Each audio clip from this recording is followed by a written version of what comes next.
Факт е, че през последните години мобилните игри станаха, може би, основния начин за забавление за милиони. Обаче, за да е кефът пълен, изборът на смартфон е, абсолютно решаващ. Така че, нека да видим заедно кои са тези ключови фактори, които превръщат един обикновен телефон в истинска машина за игри. Сигурно е познато, нали? Точно в най-напечения момент на играта.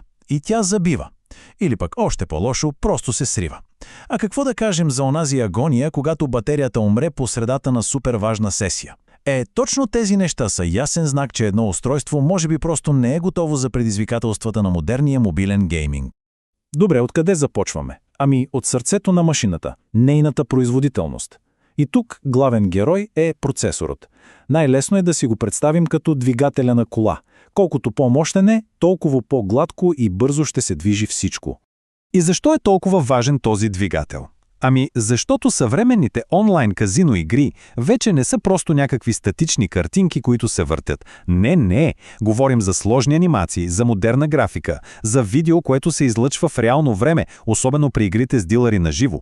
Представете си, всичко това се случва на момента и изисква наистина сериозна изчислителна мощ. Добре, да станем малко по-конкретни.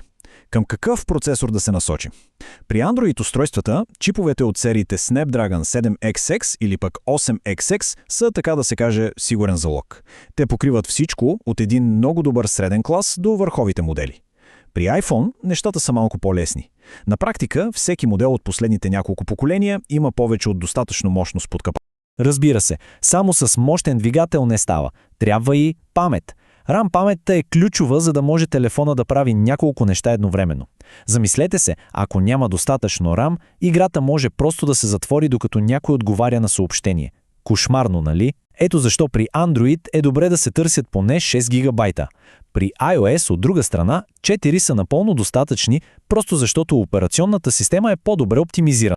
И ето тук виждаме всичко събрано на едно място.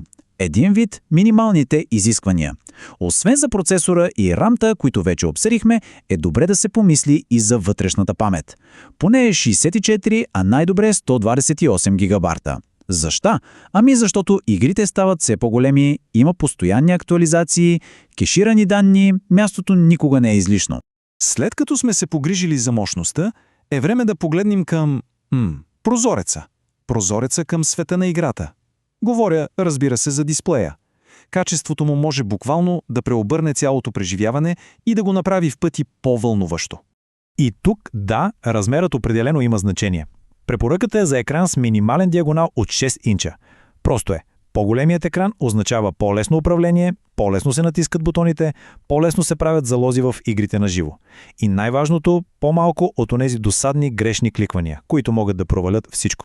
След размера идва ред на резолюцията, или колко детайлна е картината. Тук Full HD или 1080p е абсолютният минимум. Всичко под това и изображението започва да изглежда зърнисто, размазано, а представете си игра на живо, там всеки детайл е важен. Високата резолюция е просто задължителна за кристално чиста картина. Но не всичко е до бройката на пикселите, нали така? Самата технология на дисплея е това, което определя колко поглъщащо ще е преживяването. И тук шампионите са AMOLED и OLED екраните. При тях, на прост език, всеки пиксел си свети сам за себе си. Резултатът? Перфектно дълбоко черно и невероятно живи цветове. Графиките просто изскачат от екрана. И последният штрих за дисплея – плъвността. Говорим за честотата на опресняване. Числа като 90 или 120 Hz означават едно – перфектно, мазно, плавни анимации, без никакво накъсване. Разбира се, тук има един малък компромис – по-високата честота хаби повече батерия. Затова е добре да се търси или някакъв баланс, или телефон, който може сам да регулира честотата си. Добре, имаме мощен процесор, имаме и страхотен екран, но всичко това е безсмислено, ако телефона остане без енергия, нали? Сега е време да поговорим за горивото, което ни е нужно за дългите гейминг сесии – батерията. И тук разликата е наистина видима. Докато един стандартен телефон може и да се справи с батерия от около 3500 мАч, за сериозни игри това просто не е достатъчно. Трябва да се целим в нещо между 4500 и 5000. Това е капацитетът, който ще осигури часове игра, без постоянно да се оглеждаме за контакт. А когато все пак се стигне до презареждане, Ето тук на сцената излиза бързото зареждане. Тази функция е просто безценна. Тя драстично намалява времето, в което телефонът е вързан за стената и позволява много по-бързо да се върнем обратно в играта. По-малко чакане, повече екшън. И така стигаме до последния, но повярвайте ми, може би най-критичният аспект от всички – сигурността. Когато говорим за онлайн игри с реални пари, смартфонът вече не е просто устройство. Той се превръща в нашата дигитална крепост, която трябва да пази личните ни данни и средствата ни. А коя е първата и най-важна защитна стена на тази крепост? Ами, операционната система. Да се поддържа тя в най-новата й версия е абсолютно задължително.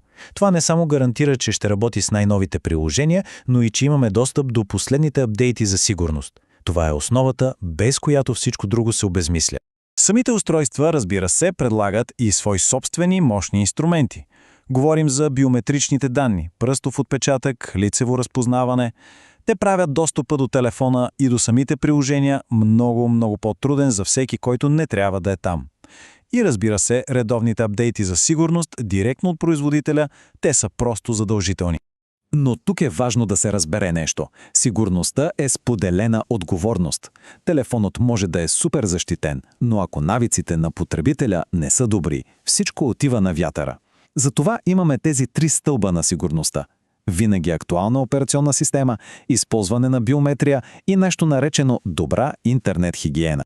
И какво точно е това чудо интернет хигиена? Ами, много е просто. Това е просто съвкупност от добри навици. Например, да се сменят паролите редовно.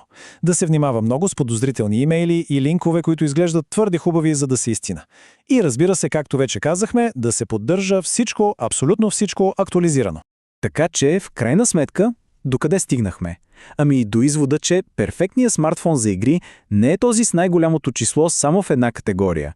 Не, става въпрос за баланс.